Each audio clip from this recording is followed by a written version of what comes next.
Guadeloupe, actualité.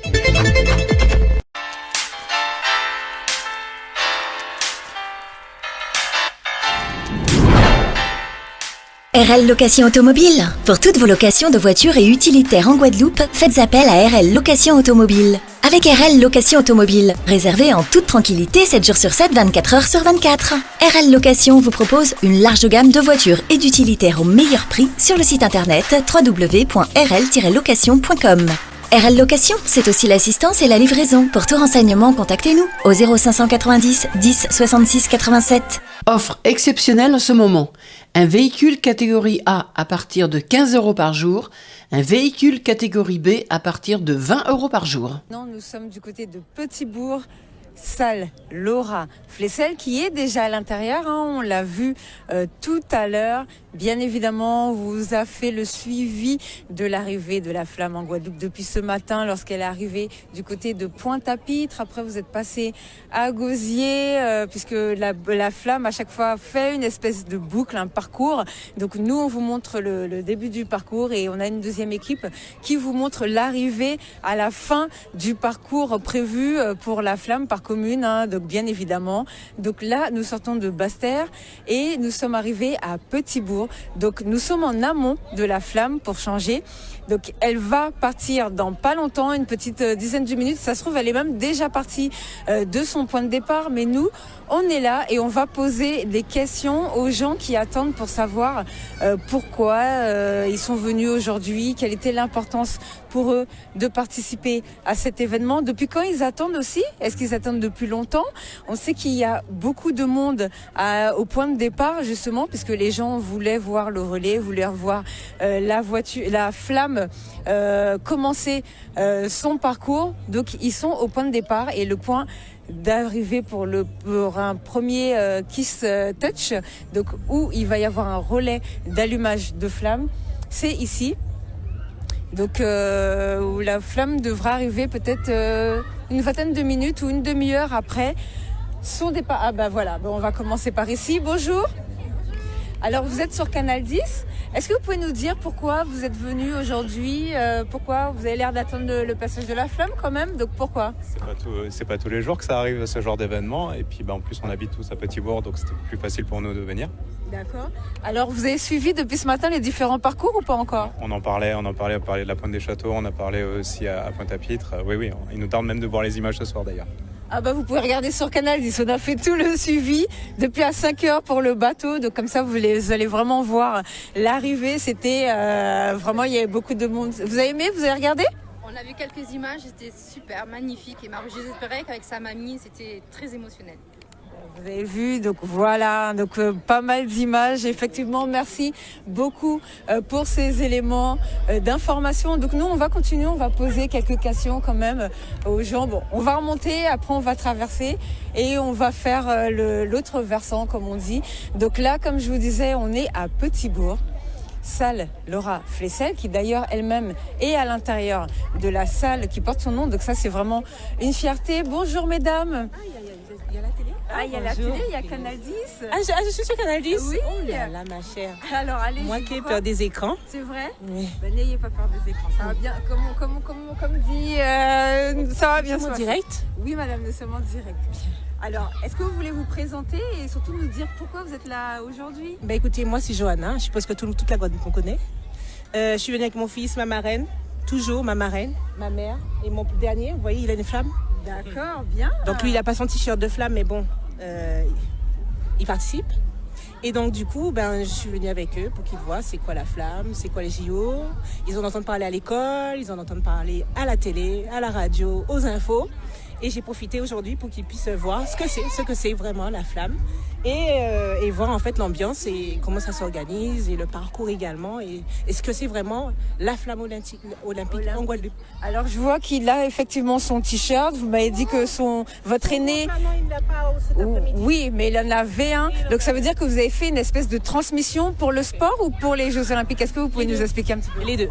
C'est-à-dire le motiver lui à pratiquer une activité sportive, peu importe, natation, football, basket, ce qu'il veut. Et le petit, lui, il est dans l'apprentissage et la continuité de son frère pour pratiquer également un sport olympique. D'accord, bon bah c'est bien, nous avons des futurs champions. J'espère parce que lui pratique dans la natation, donc là pour l'instant il s'en sort pratiquement bien. C'est ça. Faut qu'on arrive sur la natation. Hein. Ouais, j'aurais bien aimé. Et puis lui il va suivre derrière et on verra bien. D'accord, bon ben ils vont arriver, ça va arriver Red Marteau derrière. Et alors juste une dernière question. Alors attention chérie. Voilà, alors plus de peur que de mal. Juste une dernière question au niveau de la natation, au niveau des structures ici en Guadeloupe, est-ce que ça se passe bien? Est-ce que vous voyez qu'il y a des choses qu'il faudrait développer sur le territoire? De mon côté, je sais pas, personnellement, je suis satisfaite. Lui, il a commencé avec la natation en mer, donc c'est super, à toute épreuve, le courant, les vagues et compagnie. Ensuite, j'ai mis directement une structure en fait plus, je dirais pas plus adaptée, mais en tout cas plus cadrée, parce que vous savez quand les enfants ils sont à la plage, c'est voilà, c'est autre chose. Et il a appris relativement vite, donc je trouve que c'est bien cadré, bien structuré, bien suivi, et ils apprennent par palier. Donc non, je pense que pour l'instant, il y a encore des infrastructures qui reçoivent les enfants.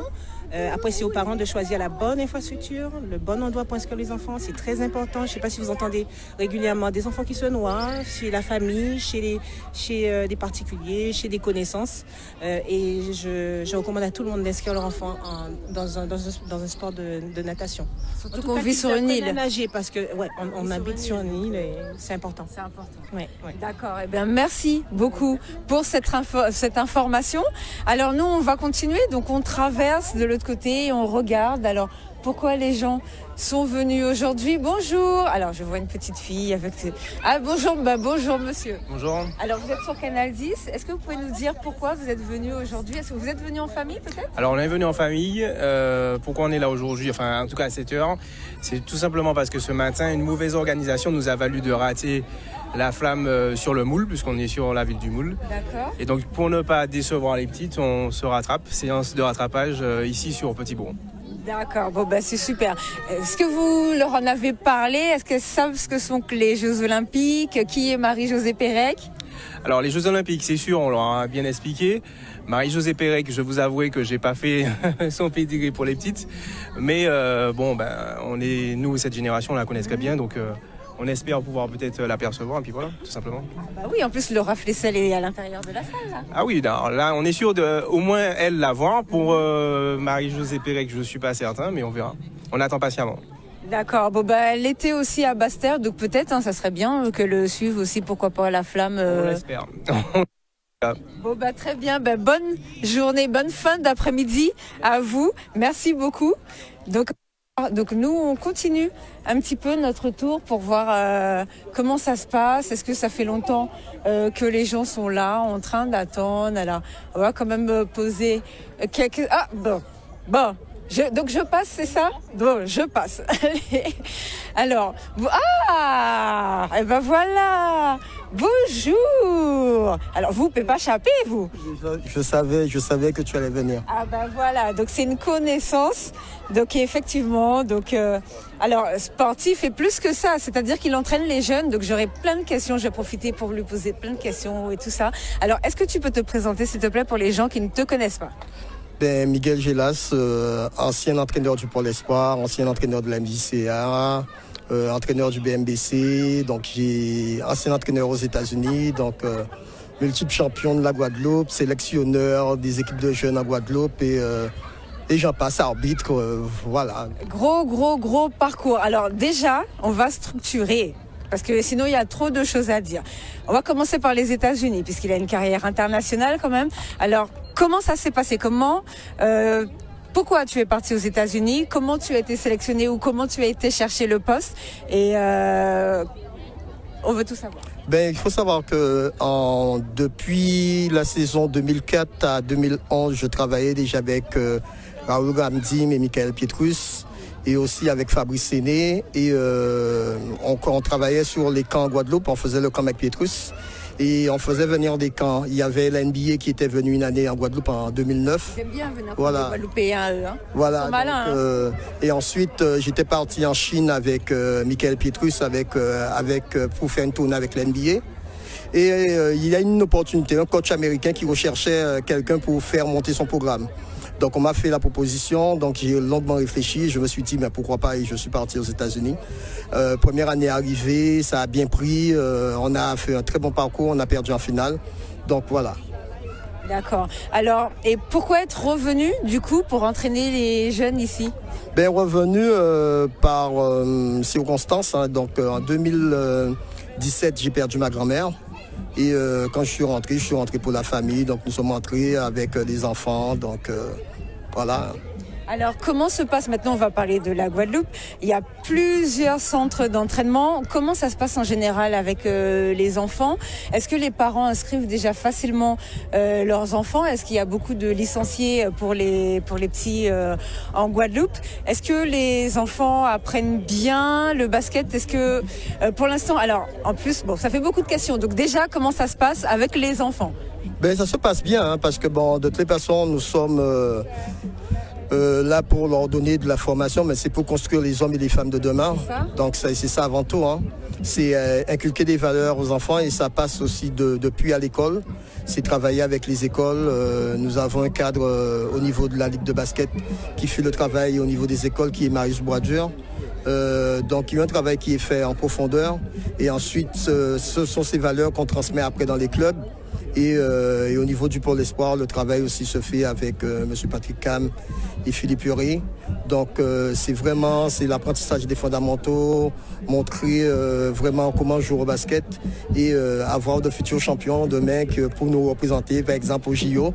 C'est pour ça que nous sommes là aujourd'hui, et avoir des futurs Woody Gobert, des futurs Michael Pietrus. Surtout que maintenant le 3-3 arrive là, donc il y aura beaucoup de médailles individuelles.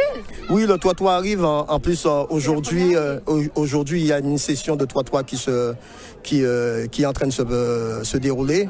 Et vraiment, le 3-3 arrive en force. Donc, gageons peut-être que nous aurons quelques Guadeloupéens qui seront en équipe de France. Disons, on a déjà un Guadeloupéen en équipe de France de 3-3 qui était avec moi au Jeu de la Caraïbe.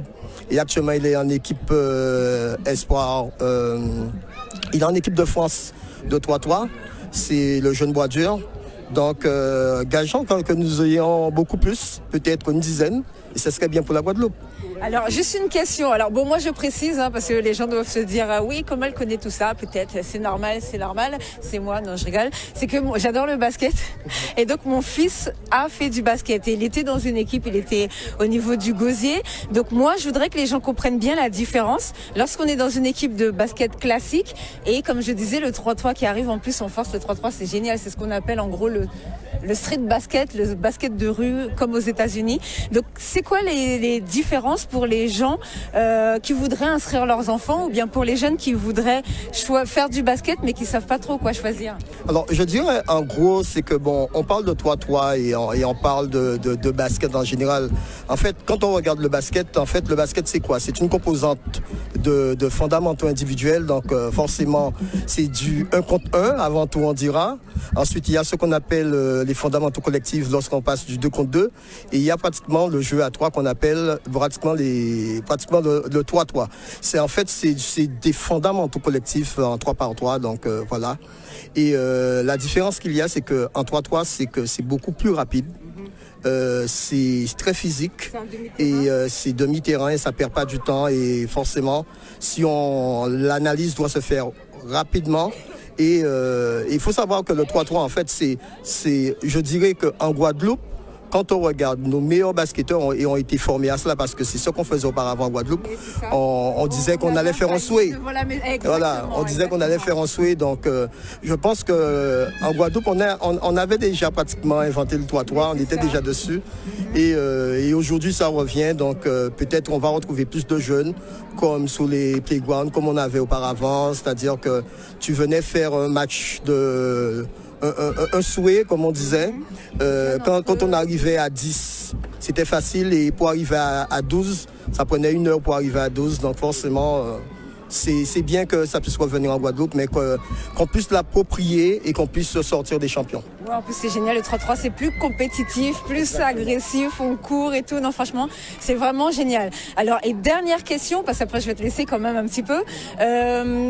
Niveau structure pour la Guadeloupe, est-ce que tu penses qu'il faut rajouter des choses? Est-ce que tu penses qu'il faut faire monter le niveau et surtout au niveau des entraîneurs? Parce que si on veut sortir des champions, qu'on a déjà à la NBA, tout le temps, ils viennent ici nous piquer des champions pour mettre dans leurs équipes aux États-Unis, ce qui est génial.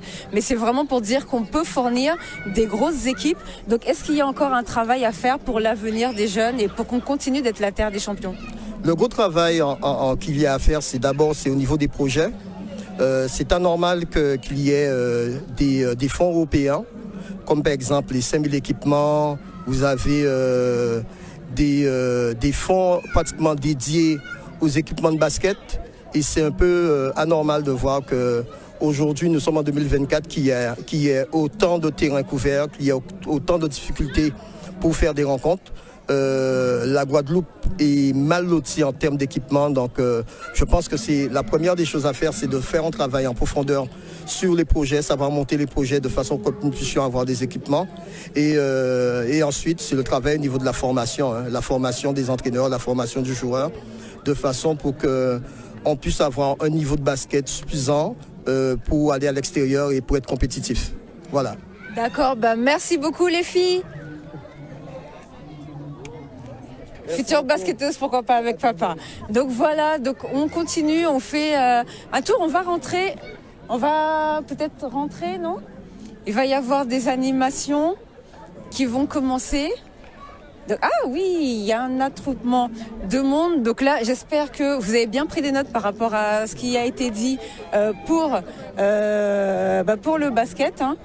Donc c'est vrai qu'en Guadeloupe, on a pas mal, vraiment pas mal de champions et que c'est intéressant de savoir comment faire pour instruire son enfant et quelle formation. Donc voilà, comme vous le voyez, le préfet arrive. Donc ça veut dire que tout est en train de se mettre en place niveau dispositif. Donc tout est en train de se mettre en place niveau dispositif, un groupe de carnaval. Et là, alors bonjour madame, bonjour monsieur. Alors, pourquoi est-ce que vous êtes venu aujourd'hui pour voir cette fameuse flamme? Pour tout le monde, comme c'est la première fois qu'on a ça en Guadeloupe, donc on s'est déplacé vu qu'on est de Petit-Aubert même, donc voilà. Fierté, Laura Flessel, elle est à l'intérieur? Fierté, donc je connais pas très bien Laura Flessel, j'ai pas très bien suivi ses compétitions, donc voilà, c'est comme nous sommes Guadeloupéens, donc il y a une part de fierté quand même. Quand même, un petit peu. Vous avez suivi l'arrivée ce matin de Marie-Josée Pérec avec le bateau ou pas encore? C'est vraiment votre premier point d'observation? Oui, c'est le premier point d'observation, puisque donc comme on était un peu occupé, donc c'est le samedi, donc on fait les choses qu'il y a à faire, donc voilà, vu que la semaine on travaille, donc voilà, donc on va voir comment ça se passe. Ça fait un moment qu'on attend, donc apparemment ils sont pas loin, donc on les espère tranquillement. Très bien, donc apparemment ils ne sont pas loin, tout se met en place, il y a des petites... alors, on va pas traverser, pourquoi pas. Alors bonjour. Alors on va essayer de se mettre en dehors du champ. Bon. On va poser des questions, bonjour. Tout le monde part en courant? Ah oui, tout le monde part vraiment littéralement en courant. Donc voilà, bonjour monsieur. Comme la jeunesse est partie en courant, donc je viens vous voir. Bonjour. Je suis un jeune monsieur, je suis pas vieux. Ah non, j'ai dit la jeunesse. Ils sont encore jeunes, donc il n'y a pas de souci. Alors pourquoi vous êtes là, vous, aujourd'hui? Mais pour voir l'arrivée de la flamme, comme tout le monde. C'est un moment historique que je ne sais pas si je revivrai. Donc j'ai profité. En plus, j'habite à côté. J'ai profité pour être là. Est-ce que vous avez suivi toute la journée le déroulé? Vous avez vu que la flamme a été dans plusieurs communes ou c'était juste là pour le point au niveau de Petit-Bourg? J'ai suivi un petit peu à la radio et à la télé, un petit peu le déroulé de la flamme. J'ai vu toutes les villes où la flamme est passée. Et qu'est-ce que ça vous a fait quand même comme effet? C'est quelque chose qu'on va se rappeler pendant longtemps. Vous avez vu nos championnes qui sont revenues avec la flamme sur leur territoire, Marie-Jo, Christine Aron. Particulièrement Marie-Josée Pérec, j'ai observé l'arrivée au mémorial, acte, tout à fait. Avec Christine Aron et là Laura Flessel qui est à l'intérieur d'ailleurs. Tout à fait, je l'ai vu aussi rentrer à l'intérieur. Bon, franchement c'est bien. Vous pensez qu'on va avoir encore beaucoup de champions à venir là dans notre jeunesse? Mais la Guadeloupe, c'est une terre de champions. Hein. On en aura encore pendant longtemps et je l'espère en tous les cas. D'ailleurs, j'ai une petite question. Alors, j'ai déjà posé, mais j'en profite quand même parce qu'il n'y a pas beaucoup de gens qui le savent. Cette année, la France fête les 100 ans de l'organisation des JO. Est-ce que vous savez combien de Guadeloupéens ont déjà été médaillés sur ces 100 ans? J'ai pas le nombre exact, mais de noms, j'en connais pas mal. Alors, à votre avis, combien à peu près? Je dirais une bonne trentaine. Ou loin toujours. 102. Vous vous rendez compte, on a plus de Guadeloupéens tout seuls. Hein. Guadeloupéens tout seuls médaillés que d'années que la France a organisé les JO. Ben d'accord, mais c'est super alors pour la Guadeloupe. C'est bien. C'est bien. Alors, comment vous saviez ça, vous, monsieur? Bonjour.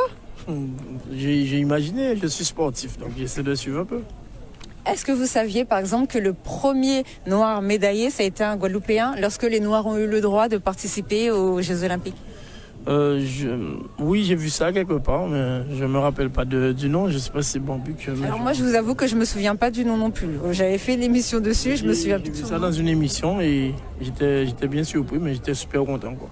En 1932 ou 36, il me semble, c'est 36. Ouais, on était dans un contexte de guerre. Ouais, c'est ça. Et pareil pour la première femme noire médaillée, c'était une Guadeloupéenne. C'est ça. Ouais. Les Américains, ils sont loin derrière, en fait. Non, mais nous, on est très bons. Voilà, c'est ça. Ouais, tout le monde est loin derrière. Non, mais en Guadeloupe, on est une île, oui, mais on a beaucoup de moyens. Si on avait plus de moyens, on aurait fait beaucoup plus de choses. Donc, malheureusement, les infrastructures nous manquent pour faire mieux que ça. Mais bon, c'est la loi de la vie. On fait avec les moyens du bord. Est-ce que vous m'avez dit que vous êtes sportif, vous êtes venu, ce sont vos enfants? Ouais. Elles font du sport. Est-ce que vous transmettez le sport? Je transmets le sport à d'autres, mais pour l'instant, mes filles ne font pas encore. Elles vont en faire. Ah, il y a bien sûr qu'il y a de foot. Donc, je vais vous poser 2-3 questions sur le foot. Vous êtes entraîneur ou quelle équipe? Je suis à la JSVH aujourd'hui. Je fais bananier aussi et j'ai fait 25 ans à la SS. Je suis passé aussi au co. Donc, et la majorité des professionnels que vous voyez aujourd'hui, je les ai tous entraînés. Oui, donc les Guadeloupéens vous connaissent? Ah, je sais pas. Mais c'est un professionnel. Non, mais j'imagine bien quand même. Alors, au niveau du foot, comment ça se passe sur notre territoire? Je pense qu'on manque de moyens. On manque de moyens. On a beaucoup de bénévoles qui ont beaucoup de bonne volonté, mais on manque de moyens. Surtout les infrastructures sont pas en place, quoi. Parce que pareil, dans le foot, on a beaucoup, en termes de territoire, on a beaucoup de Guadeloupéens qui sont en équipe de France. Hein. Ben oui, comme je dis, il y a beaucoup de passionnés. Donc, beaucoup de gens qui font un boulot monstre, mais on manque de moyens pour le faire. Donc, alors, quand vous dites on manque de moyens, c'est-à-dire précision, infrastructure, argent? Infrastructure surtout, donc de bons terrains.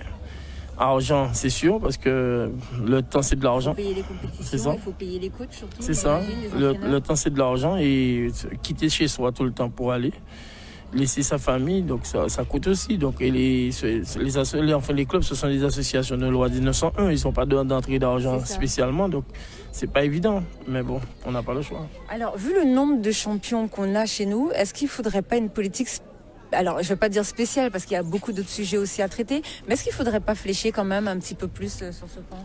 Bien sûr, je pense qu'aujourd'hui, on devrait faire appel à nos meilleurs sportifs qui sont quand même en métropole, bien, qui ont touché le monde pro pour nous aider à mieux structurer le sport en Guadeloupe. Outremernews.fr, le site de l'actualité outre-mer, 24 heures sur 24.